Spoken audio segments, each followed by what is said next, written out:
Un saludo muy cordial, mis hermanos y hermanas. Ojalá hayan disfrutado del receso que les dimos. Tratamos de dar un par de horas para que puedan relajarse, comer, descansar, para regresar con renovadas energías para estudiar la palabra de Dios. Queremos comenzar con una palabra de oración y entonces terminamos con la última parte del capítulo sobre la espada que mató a la bestia. Y entonces queremos entrar a estudiar la bestia con cuernos de cordero. Así que vamos a inclinar nuestros rostros y vamos a elevar una oración al Señor. Querido Padre, te damos gracias por las múltiples bondades que tú derramas sobre nosotros de día en día. Hay muchas cosas por las cuales no te damos gracias, cosas que tomamos por sentado. Pero ahora queremos agradecerte por todo lo que haces por nosotros, por la vida, por la salud, por un techo, por tener ropa, por tener alimento, tantas bendiciones que nos das cada día. Especialmente te agradecemos por tu palabra, que es alimento espiritual para nuestra alma. Pedimos que al estudiar esa palabra esta tarde, tu Espíritu Santo nos acompañe. Abre mentes y corazones para que podamos comprender y recibir lo que tienes para nosotros. Y te damos gracias por escucharnos, porque te lo pedimos en el nombre precioso de Cristo Jesús. Amén. Bien, vamos a repasar brevemente lo que hemos estudiado y lo vamos a hacer en forma de pregunta. Y ustedes pueden responder si quieren a las preguntas.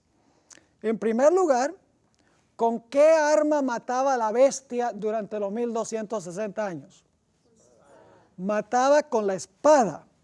Y la espada representa la palabra de Dios, ¿verdad? No, yo veo que protestan. ¿La espada qué representa? El poder civil. La iglesia usaba el poder civil para perseguir. Ahora, ¿con qué arma fue herida la bestia al final de su periodo de dominio? Fue herida la bestia con la misma espada. Se le volcó en contra el poder civil.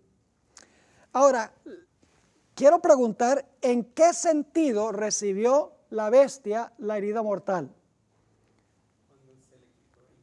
Cuando Francia le quitó el poder, se le volcó en contra, le dio la herida mortal.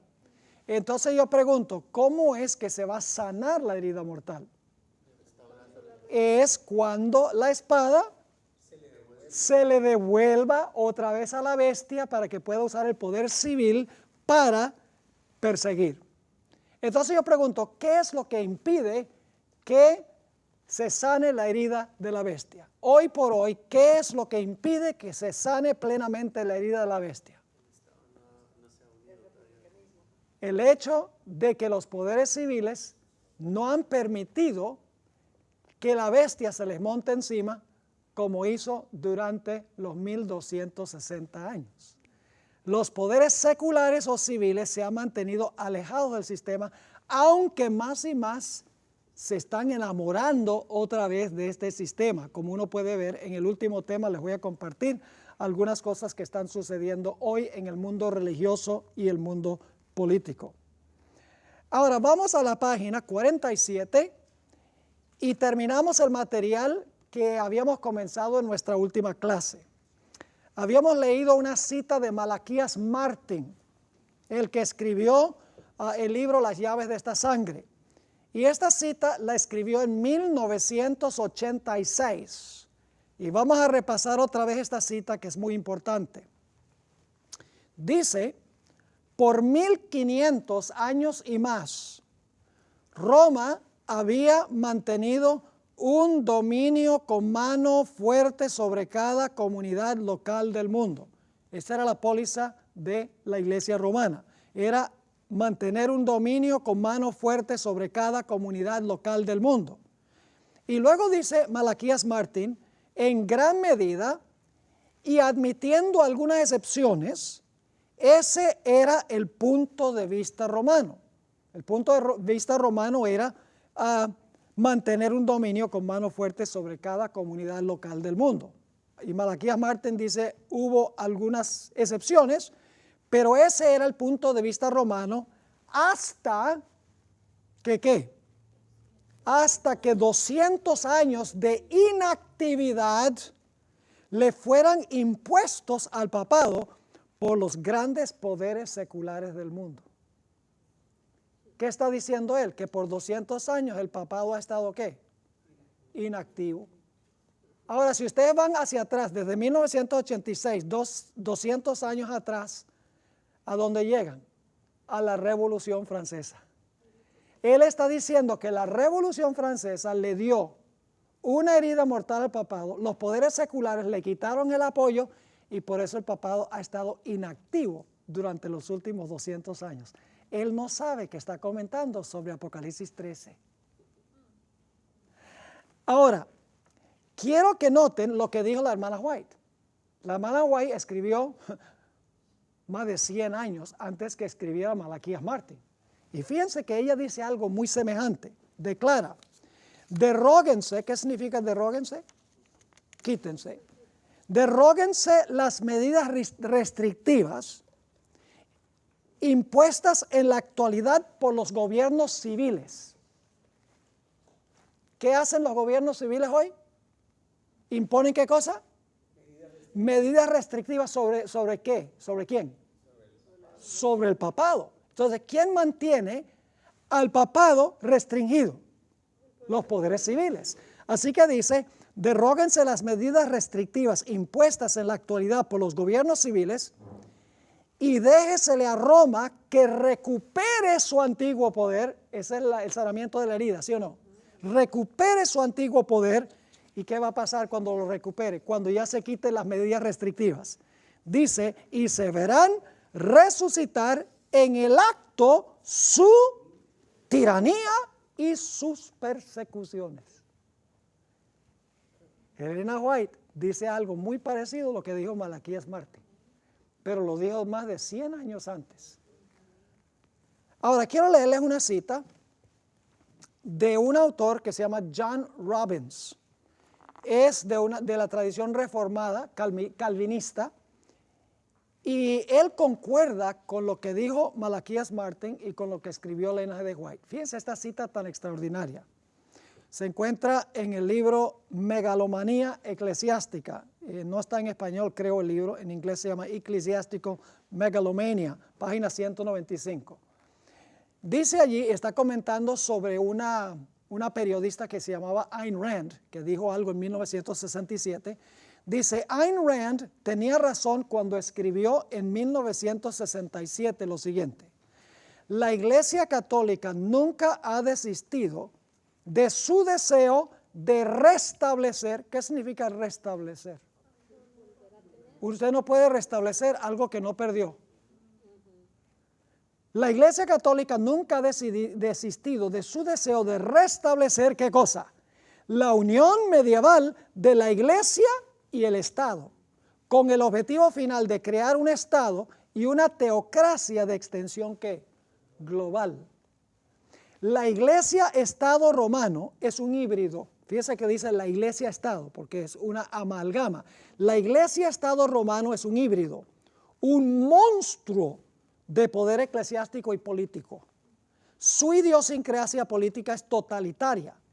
Y cuando se le ha dado la oportunidad de implementar sus principios, el resultado ha sido la represión sangrienta.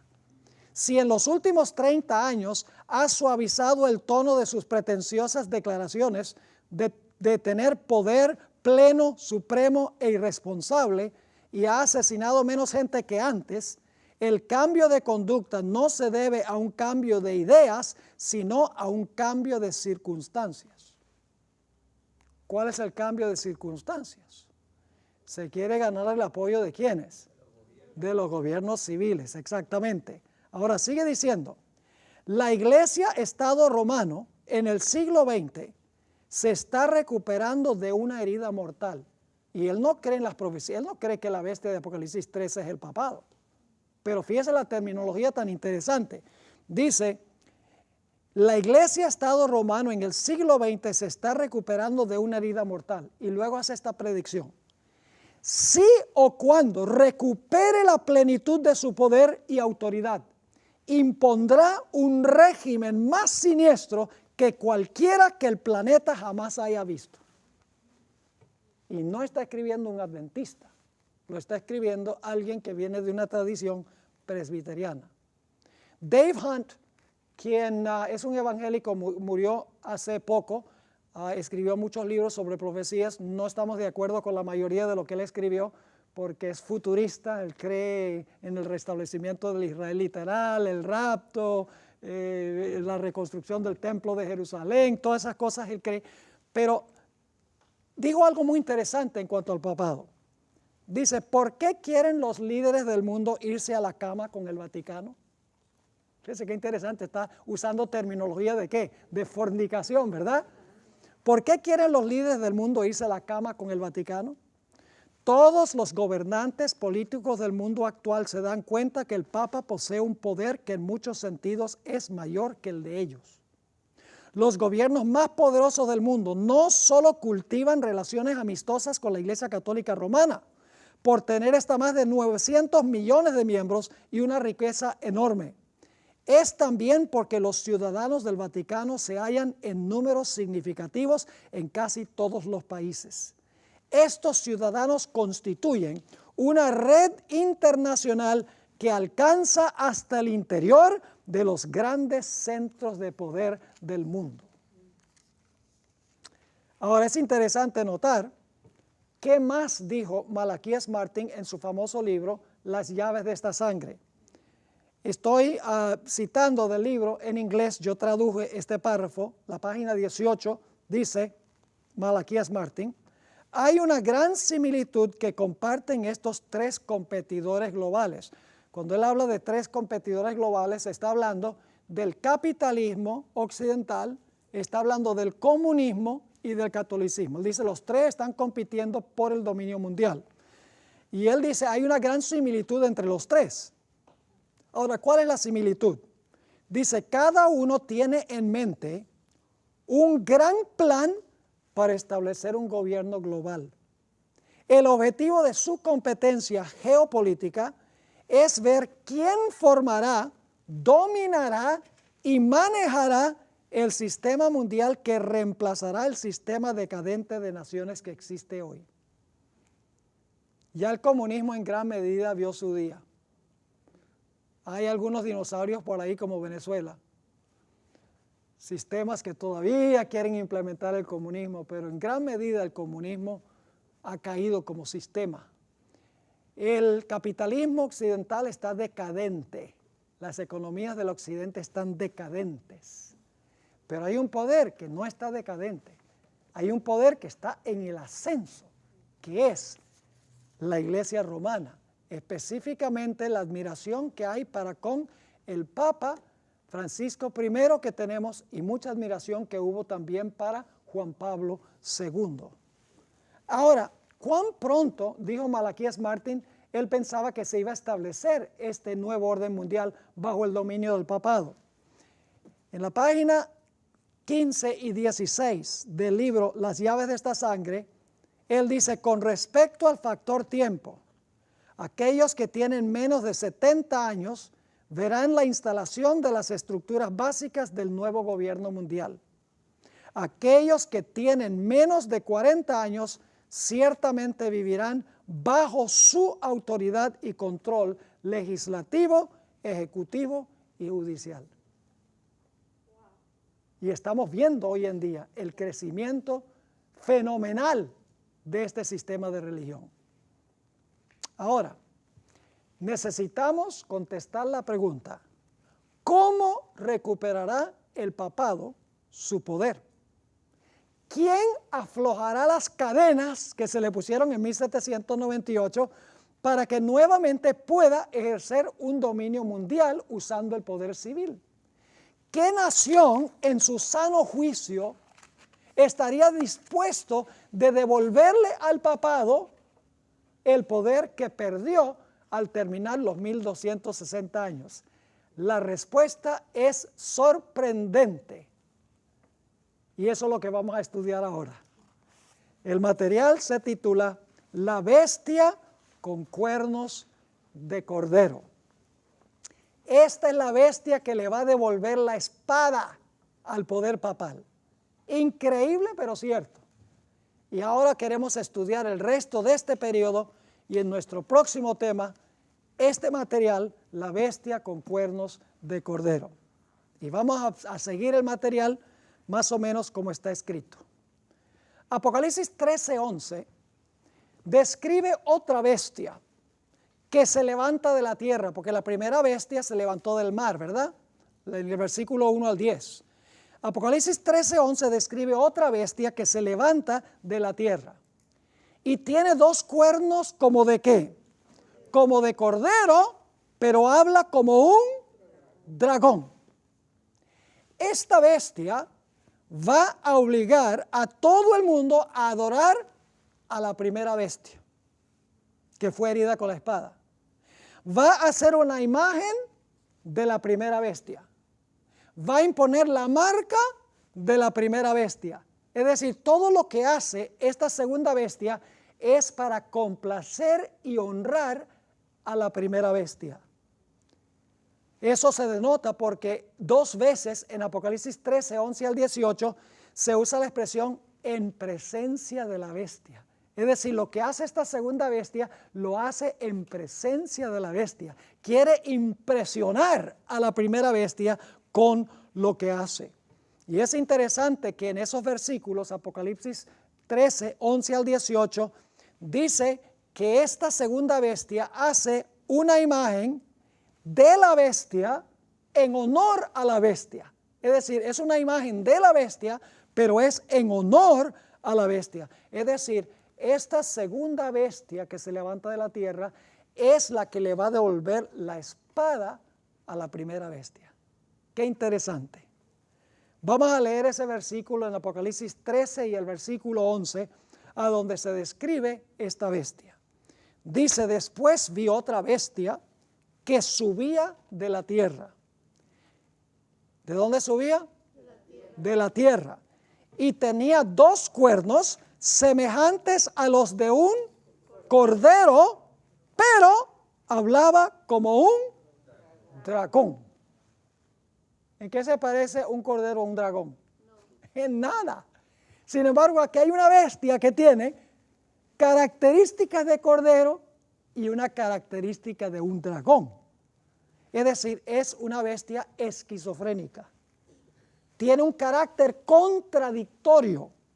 Tiene doble personalidad. Y quiero que noten algo muy importante. No es que se le quiebran los cuernos como cordero y luego empieza a hablar como dragón. No, no, no, no. Mientras tiene los cuernos, habla como dragón al mismo tiempo.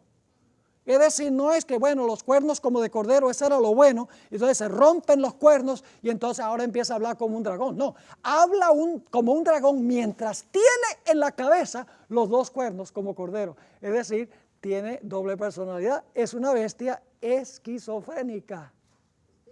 Ahora, vamos a analizar la secuencia de poderes que tenemos aquí según lo que hemos estudiado. En las cadenas de profecías que hemos estudiado, ¿cuál es la primera nación? Babilonia. Y luego, ¿cuál es la siguiente nación? Medo-Persia. ¿Cuál es la siguiente nación? Grecia. Y luego viene el Imperio Romano. Y después del Imperio Romano, ¿qué pasa con el imperio? El Imperio Romano se divide. Y luego, después que se divide el Imperio Romano, se levanta para gobernar ¿quién? El cuerno pequeño o la bestia. ¿Cuánto tiempo gobierna? 1260 años. Y cuando llega al final su periodo de dominio, ¿qué recibe? Recibe una herida ¿qué? Una herida mortal. Y luego escuchen, cuando recibe la herida mortal es que se levanta la segunda bestia. Tenemos un detalle cronológico muy importante. La bestia de la tierra se levanta cuando la primera bestia cae. ¿En qué año es eso? Alrededor del año 1798. Tiene que levantarse esta nación. Y quiero explicar una cosa. No podemos decir que esta nación se levantó exactamente en 1798, cuando la otra bestia cayó. Porque si ustedes miran la secuencia de los reinos, van a encontrar que Babilonia no cayó de la noche a la mañana. Ya los medos y persas venían ascendiendo en poder antes y Babilonia iba decayendo en poder y sencillamente en el 539 vino el golpe. Y así sucedió con esta nación. Ya el papado estaba degenerando en poder y esta nación estaba empezando a aumentar en poder para ese tiempo. Así que no es una fecha específica, pero es alrededor del año 1798, cuando cae la primera bestia, ya está la bestia de la tierra para levantarse en otro lugar distinto que la primera bestia, porque la primera bestia se levantó del mar y la segunda bestia se levanta de la tierra en un lugar distinto. Ahora vamos a notar las características de esta bestia para saber si podemos identificar a qué representa esta bestia. Característica número 1, ya lo mencioné, pero vamos a leer los versículos. Apocalipsis 13, 10 y 11. Esta bestia se va a levantar alrededor del año 1798, cuando la primera bestia recibió su herida mortal. Dice, si alguno lleva en cautividad, va en cautividad. Si alguno mata a espada debe ser muerto. Aquí está la paciencia y la fe de los santos. Y ahora escuchen, ¿después de qué? Después que la primera bestia va en cautividad y recibe la herida de la espada, dice, después vi otra bestia que subía de la tierra y tenía 2 cuernos semejantes a los de un cordero, pero hablaba como un dragón. Entonces, ¿cuándo se levanta la bestia de la tierra? Cuando la primera bestia va en cautividad, cuando la primera bestia recibe su herida mortal, se está levantando ¿qué?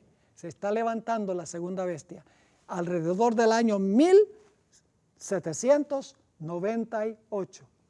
Así que tenemos que buscar una nación que se está levantando en ese tiempo. Ahora, la segunda característica. La primera bestia se levantó ¿de dónde? Del mar. Es más, todas las demás bestias, si ustedes leen Daniel 7, se levantaron del mar. Y dice que los vientos estaban combatiendo en el mar. El mar representa las naciones de la tierra, es decir, se están levantando en medio de guerras, porque los vientos representan guerras, una nación guerreando contra otra nación.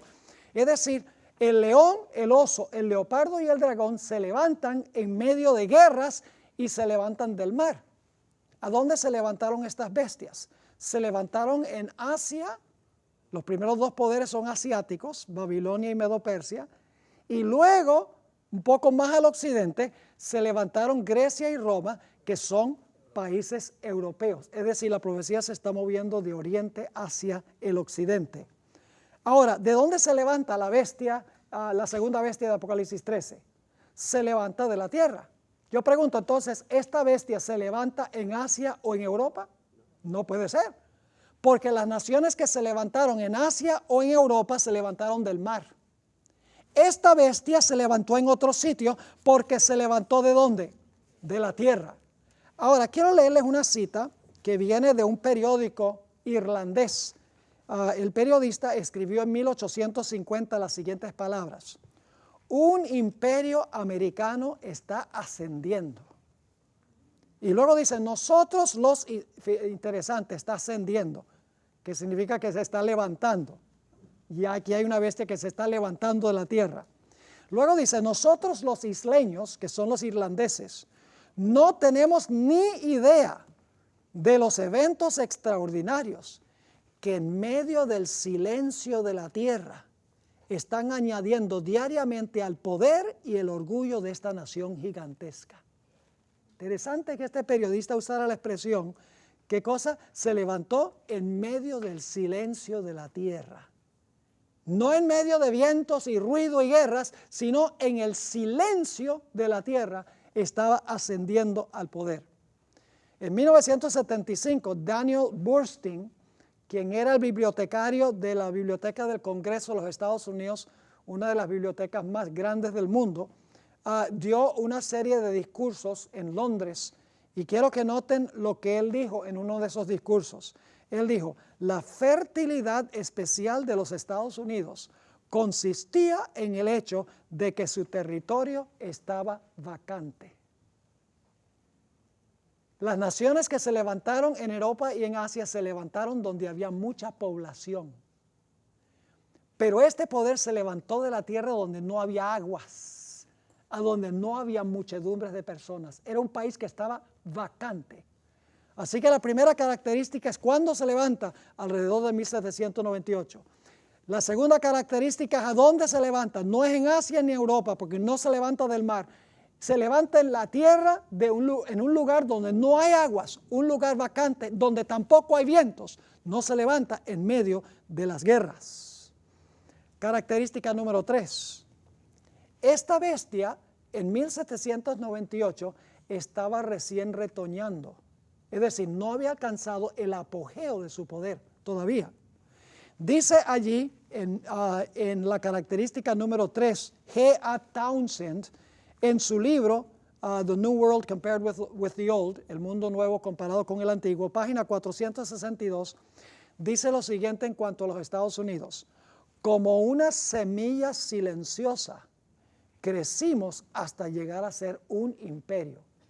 ¿Saben que esa palabra que dice, luego vi otra bestia que subía de la tierra, se usa en Mateo 13:7 para hablar de la parábola del sembrador, a donde el sembrador colocó semilla y dice que la semilla retoñó y empezó a crecer?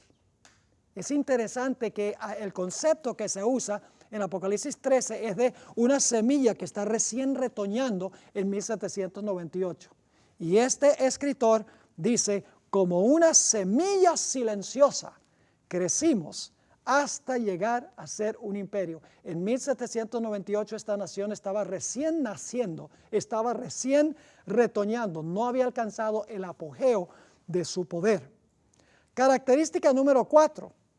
Ya tocamos algunos puntos de esto, pero hay otro punto que quiero recalcar. Y es que las bestias de Daniel 7 se levantaron en Asia y en Europa.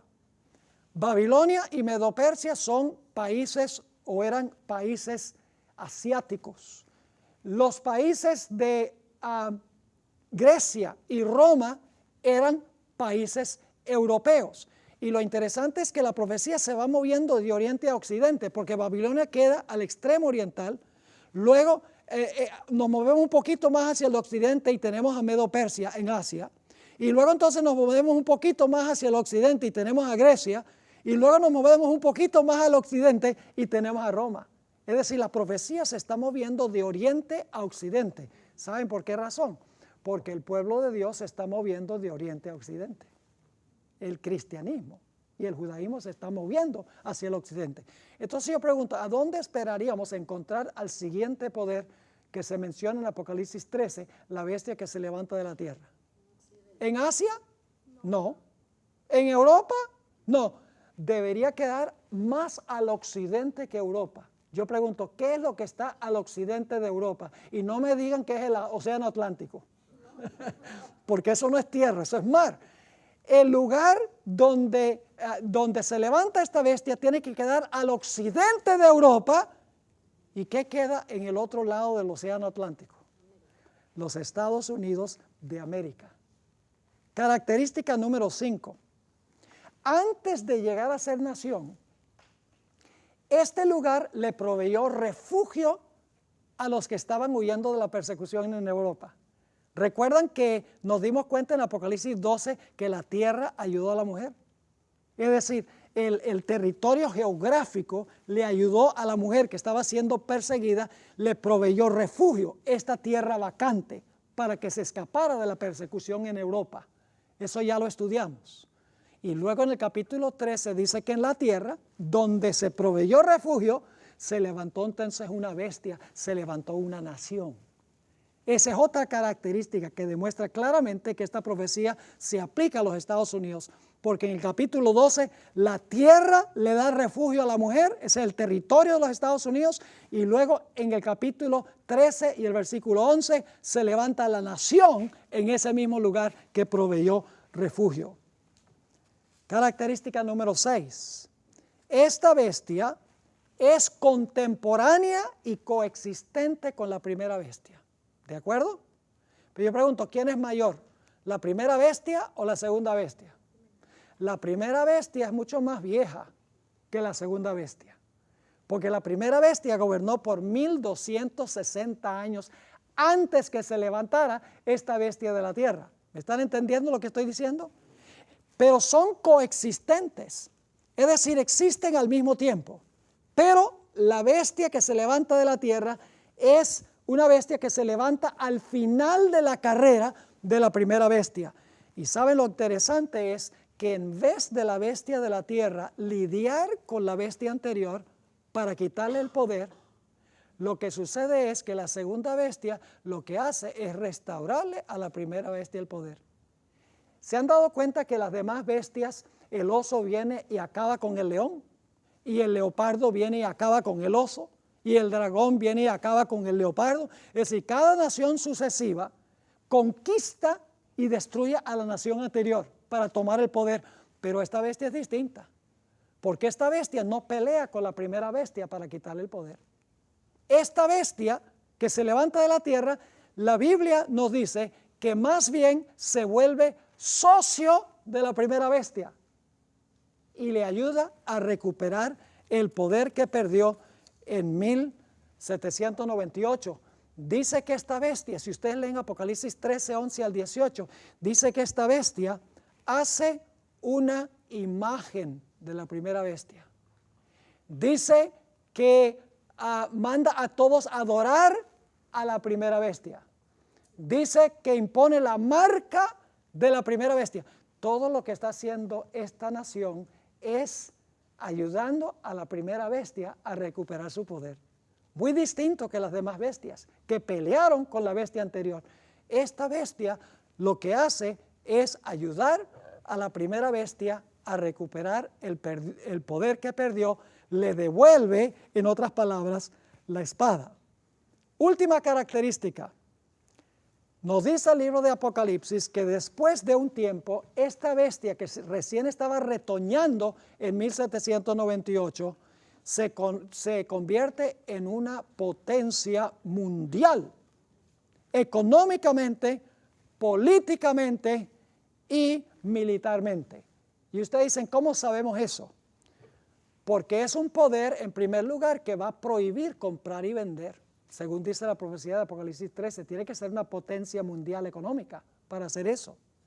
Además de eso, es una fuerza política extraordinaria, porque va a mandarle a todo el mundo que adore a la primera bestia, que haga una imagen de la primera bestia y que imponga la marca de la bestia. Y es un poder militar, porque si la gente no hace lo que dice, los va a matar. Es decir, que de un crecimiento pequeño, de una nación pequeña, esta nación se iba a volver una superpotencia mundial, económicamente, políticamente y militarmente. Ustedes pueden ver aquí el crecimiento fenomenal de los Estados Unidos. En 1701, todos los Estados Unidos tenían 260,000 habitantes. En 1776, cuando se firmó el Acta de la Independencia, Declaración de Independencia, todo el país tenía 2,8 millones de habitantes. En 1800, solamente 24 años más tarde, tenía 5,236,000. En 1900, 100 años después, había crecido hasta tener 76,212,000. En 1950, solamente 50 años más tarde, el país tenía 151,325,000. Y en el año 2009, que es la última cifra que tengo aquí, el país desde 1950 al 2009, que son menos de 60 años, había crecido de 151 millones a 310 millones de habitantes. Una nación que creció de la nada, que en 1798 estaba creciendo recién como una semilla, que no se podía considerar como una potencia mundial, pero que hoy por hoy controla la economía mundial. Dicen que cuando los Estados Unidos estornuda, al mundo le da gripe. Y yo creo que eso es verdad económicamente. Cuando los Estados Unidos caen, todos los países quedan afectados. Militarmente, ni hablar. de la potencia que tienen los Estados Unidos. Y políticamente, mucho poder. Es una superpotencia mundial. Así que las características claramente nos demuestran que esta bestia que se levanta de la tierra representa a los Estados Unidos de América. Ahora, vamos a notar qué representa una bestia en las profecías. Ya hemos estudiado que las bestias representan naciones, así que si esta bestia se levanta, tiene que ser otra ¿qué? Tiene que ser otra nación, ¿verdad? Esta bestia que se levanta de la tierra tiene que ser una nación. Porque en la Biblia, bestias simbolizan naciones. Ahora, quiero leer una cita de Adam Clarke, un gran comentarista bíblico, quien dijo esto en cuanto a esta bestia que se levanta de la tierra. Dice, ya que hemos demostrado que una bestia representa un reino o un imperio, el ascenso de esta segunda bestia debe representar el ascenso de otro imperio. ¿Les quedó clarito? Está siendo consistente en su interpretación. Él dice, ya hemos visto que las demás bestias son reinos o son naciones, por lo tanto, esta bestia que se levanta de la tierra tiene que representar una ¿qué? Una nación.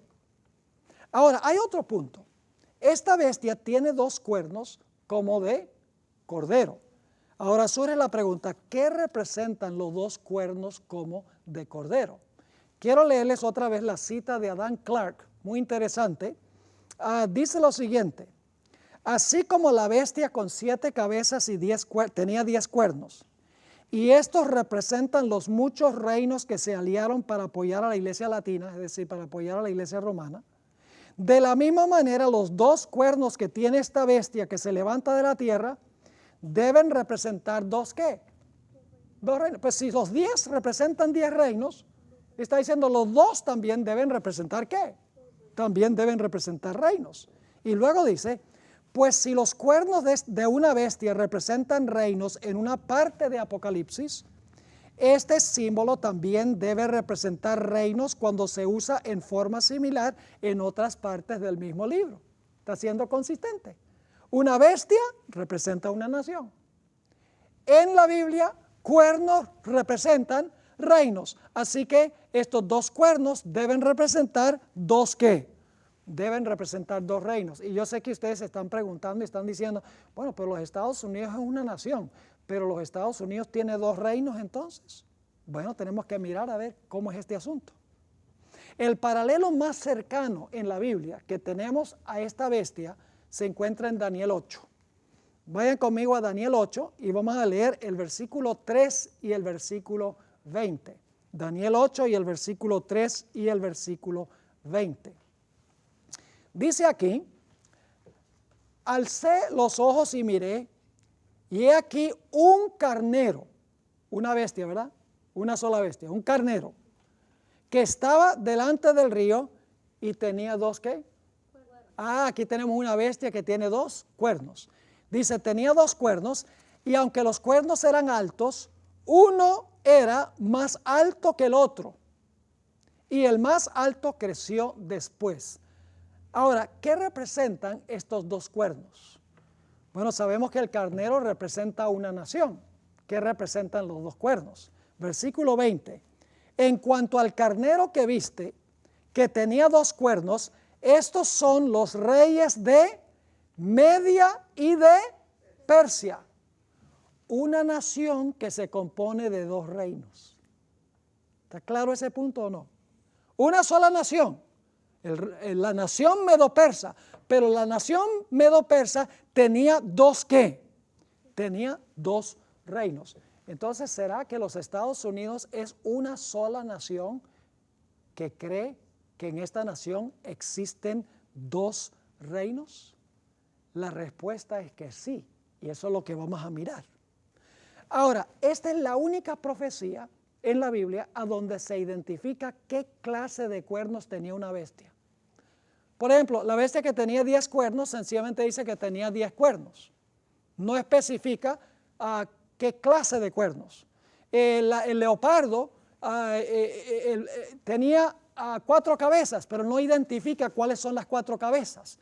Es decir, esta es la única profecía a donde Los cuernos se identifican de qué clase de bestia son los cuernos. Son cuernos como de qué, como de cordero.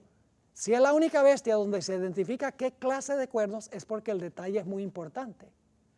Ahora, en Apocalipsis la palabra cordero se usa 29 veces.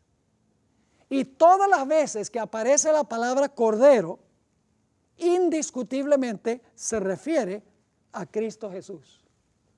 Es decir, que estos dos cuernos como de cordero tienen que tener alguna relación con Cristo Jesús. Tienen que ser reinos que de alguna manera el Señor Jesucristo reconoció o que el Señor Jesucristo apoyó en su hablar. Ahora, es interesante que se puede traducir Apocalipsis 13:11 de dos diferentes maneras. Se puede decir que tenía dos cuernos como de cordero, pero hablaba como un dragón. Es decir, es un contraste entre los dos cuernos como de cordero y la voz del dragón. Así que se puede decir, tenía dos cuernos como de cordero, pero hablaba como un dragón. Pero también se puede traducir, tenía dos cuernos como de cordero y hablaba como un dragón. Es decir, que tenía los dos cuernos y al mismo tiempo que tenía los dos cuernos, hablaba como un dragón. Ahora escuchen bien. Los cuernos como de cordero son el lado positivo de esta bestia, mientras que la voz del dragón es el lado negativo de esta bestia. Es decir, esta bestia tiene una dimensión positiva y tiene una dimensión negativa. La dimensión positiva son los dos cuernos como de cordero que se identifican con Jesús. Mientras que la voz del dragón, todos sabemos que representa el dragón. El dragón representa a Satanás. Y no solo Satanás, sino ¿qué cosa? Roma. Ahora, debe ser entonces que esta nación va a profesar una cosa, pero en la práctica va a implementar otra. Va a profesar creer en los dos reinos que reconoció Jesús, pero al mismo tiempo va a negar lo que enseñó el Señor Jesucristo. Quiero leerles del Conflicto de los Siglos, página 495 y 96. Dice, los cuernos como de cordero y la voz del dragón, del símbolo, indican una extraña ¿qué? Una extraña contradicción. Es decir, están en contraste entre lo que profesa ser y lo que practica. Así que vuelvo a leer. Los cuernos como de cordero y la voz del dragón del símbolo indican una extraña contradicción entre lo que profesa ser y lo que practica la nación así representada. Solo en flagrante violación de estas garantías de la libertad de la nación, y las garantías las da la Declaración de Independencia y la Constitución, es como se puede imponer por la autoridad civil la observancia de cualquier deber religioso. Pero la inconsecuencia de tal procedimiento no es mayor que lo representado por el símbolo. Es la bestia con cuernos semejantes a los de un cordero que profesa ser pura, mansa, inofensiva, que habla como un dragón. Es decir, hay una contradicción entre lo que esta nación profesa y lo que practica. En la profesión, esta nación profesa creer en los dos reinos que creyó Jesús. Pero en la práctica no tiene el mismo concepto de estos reinos que tuvo el Señor Jesucristo. Ahora necesitamos entonces preguntarnos, ¿cuáles dos reinos reconoció Jesús? Si son dos cuernos como de cordero, y los cuernos de cordero representan dos reinos en una misma nación, entonces, ¿qué representan? ¿Cuáles son los dos reinos que reconoció el Señor Jesucristo? ¿Ustedes recuerdan cuáles son los reinos que reconoció Jesús? El Cordero de Dios. El poder civil y el poder religioso. ¿Juntos o separados? Separados. Note lo que dice en Mateo 22 y solo voy a leer el versículo 20 y 21. Entonces les dijo Jesús, ¿de quién es esta imagen y la inscripción en esta moneda? Le dijeron, de César. Y les dijo, dad pues a César lo que es de César y a Dios lo que es de Dios. ¿Cuántos reinos reconoció Jesús? Dos. La nación representada aquí debe ser una sola nación que reconoce los dos reinos que reconoció Jesús, que son el reino civil y el reino religioso. No juntos, sino que separados uno del otro. César con su función y la iglesia con su función. Ahora Jesús amplió su concepto de los dos reinos. Noten lo que dice en Juan 18:36. Esto lo hemos leído ya, pero vamos a leerlo de nuevo porque tiene relación con lo que estamos estudiando ahora. Juan 18:36. Respondió Jesús: mi reino no es de este mundo. Pregunta, ¿cuántos reinos reconoció Jesús? Dos. ¿Tenía él un reino? Sí. ¿El mundo tenía otro reino? Claro que sí. Y Jesús dijo, mi reino y el del mundo, ese es un mismo reino. Yo uso el del mundo como yo quiera. No. Jesús dijo, mi reino no es de este mundo. Si mi reino fuera de este mundo, mis servidores pelearían para que yo no fuera entregado a los judíos, pero mi reino no es de aquí. ¿Jesús reconoció cuántos reinos? Dos. Dos cuernos como de cordero. Los cuernos representan reinos. Los reinos que reconoció Jesús. El poder civil y el poder religioso. No juntos, sino que separados.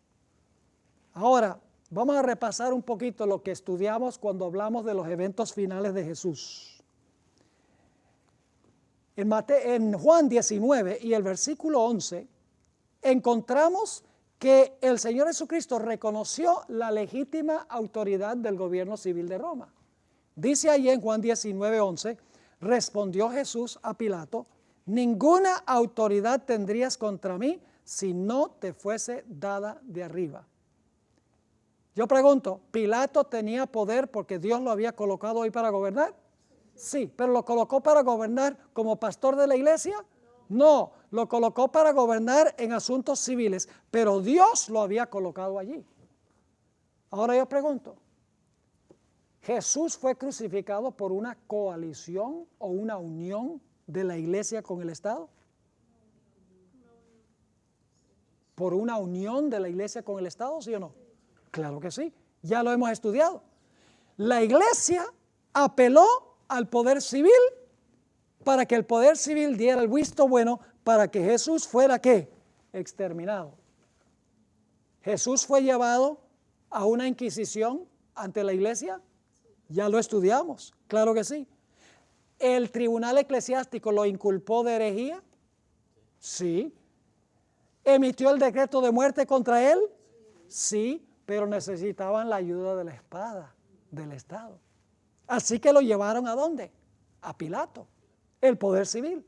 Ve, la iglesia apelando al poder del Estado, uniendo los dos reinos que Jesús dijo se deben mantener separados. Ahora, el mismo Pilato, nosotros vimos, entendió que había dos reinos con dos leyes. Dice en Juan 18:31, entonces les dijo Pilato a los judíos, tomadle vosotros y juzgadle según vuestra ¿qué? Juzgadle según vuestra ley. Es decir, ustedes tienen una ley religiosa, ustedes dicen que Él se proclamó Dios, eso a mí no me va ni me viene. Que Él quebrantó el sábado, ese no es el día que guardo yo, esa no es mi esfera de autoridad. Ustedes dicen que Él tomó el nombre de Dios en vano, pues yo no tengo el mismo Dios que tienen ustedes. Así que Él no ha violado ninguna ley civil de Roma, júzguenlo ustedes de acuerdo a la ley de ustedes. Pero entonces ellos dicen, en el versículo 31, dice, y los judíos le dijeron, a nosotros no nos está permitido, ¿qué? No nos está permitido dar muerte a nadie. Jesús fue martirizado por una nación que empleó el poder civil para lograr sus propósitos. Y como vimos, Pilato entregó a la muerte a un hombre que 3 veces declaró ser inocente, que no era culpable de ningún delito en contra del Imperio Romano, y fue por 2 razones. Primero, por temor a perder su puesto político, y en segundo lugar, porque temía que hubiese un tumulto y él no quería que hubiese insurrección en la sociedad. Entonces, resumiendo lo que hemos estudiado en cuanto a esta bestia que se levanta de la tierra, ¿representa una nación, sí o no? Sí, Pero esa nación reconoció la existencia de dos ¿qué?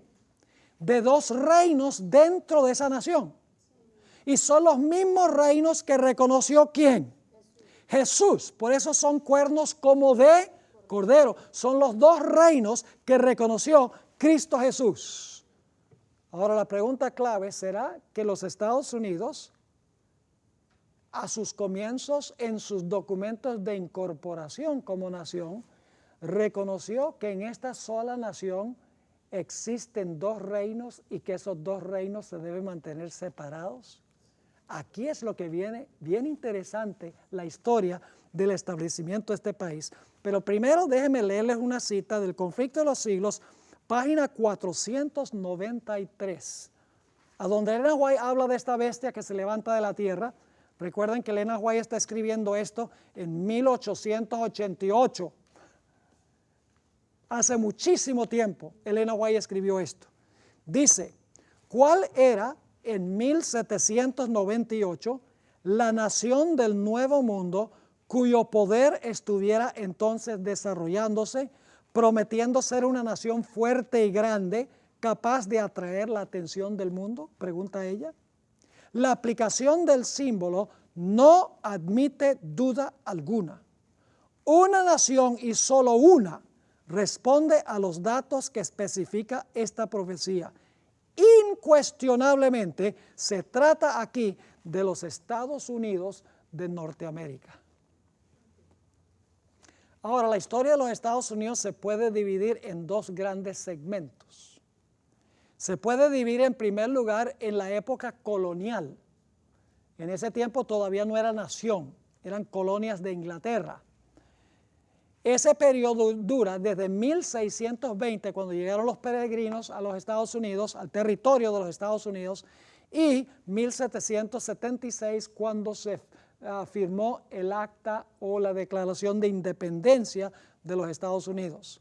El segundo periodo de la historia de los Estados Unidos es lo que yo llamo el periodo constitucional, y eso dura desde 1776 hasta el presente, hasta el día de hoy, porque es una nación que tiene constitución, es una nación que es una república. Ahora, fíjense que los padres constitucionales de los Estados Unidos, y cuando digo los padres constitucionales son los fundadores de la patria, gente como Thomas Jefferson, Juan Adams, George Washington, James Madison, Benjamin Franklin. Estos hombres que fundaron los Estados Unidos como nación conocían tres cosas muy bien. En primer lugar, conocían la historia de la iglesia en Europa durante la Edad Media. Se conocían esa historia al derecho y al revés. En segundo lugar, conocían la historia de los Estados Unidos en la época colonial. Se lo sabían de memoria. Y en tercer lugar, conocían sus Biblias. No eran ignorantes de ninguna de estas cosas. Sabían estos tres. ¿Qué había pasado cuando se unió la iglesia con el Estado en Europa durante las edades oscuras? ¿Qué había pasado en la época colonial cuando en los Estados Unidos se unió también el Estado con la iglesia, los magistrados con la iglesia? Y sabían lo que decía la Biblia en cuanto a la unión de la iglesia con el Estado. Tenían el beneficio de estas tres fuentes. Mencioné que conocían muy bien la historia de Europa durante la Edad Media. En efecto, lo interesante es que estaban viviendo cuando estaba terminando el periodo de dominio de la primera bestia. ¿Saben algo interesante? Los documentos de incorporación de los Estados Unidos, que son tres, son la Declaración de Independencia en 1776, luego la Constitución, la ratificación de la Constitución en 1787, y luego el Acta de Derechos, que se conoce como el Bill of Rights, que son las primeras 10 enmiendas a la Constitución, se aprobó en 1791. Es decir, los fundadores de los Estados Unidos estaban viviendo ya casi en el momento cuando la primera bestia iba a recibir su herida mortal. Esta nación se incorporó inmediatamente al final del periodo en que la primera bestia estaba llegando al final de su poderío. ¿Y saben algo interesante? La primera nación en reconocer diplomáticamente a los Estados Unidos como una nación fue Francia en 1798. Qué interesante que en esa fecha, cuando la primera bestia cayó, cuando Francia le dio la herida mortal, Francia, el primer país en reconocer a los Estados Unidos como una nación independiente. Esto no es coincidencia. Esto en realidad está operando de acuerdo a la providencia de Dios. Así que lo interesante es que cuando la primera bestia estaba por caer en 1798, la segunda bestia de la tierra estaba por levantarse de la tierra para establecer la nación de los Estados Unidos, como veremos en nuestro próximo segmento, con dos reinos en la nación, con dos principios fundamentales sobre los cuales fue establecido el país. Esos dos principios eran libertad civil y libertad religiosa. Se conoce como republicanismo o protestantismo. La idea de una iglesia sin papa y de una nación sin rey, donde el poder radicaba en las manos del pueblo, un gobierno del pueblo, para el pueblo y por el pueblo. Un gobierno donde la gente se gobierna a sí misma a través de sus representantes. Una nación a donde se le diera plena libertad a la iglesia para funcionar y al mismo tiempo se le diera plena libertad al poder civil para que también pudiera gobernar, pero no juntos ni revueltos, sino separados. Dos reinos en una misma nación, el poder civil y el poder religioso en una misma nación. Esa característica cuadra perfectamente con la historia de los Estados Unidos, como veremos en nuestro próximo segmento.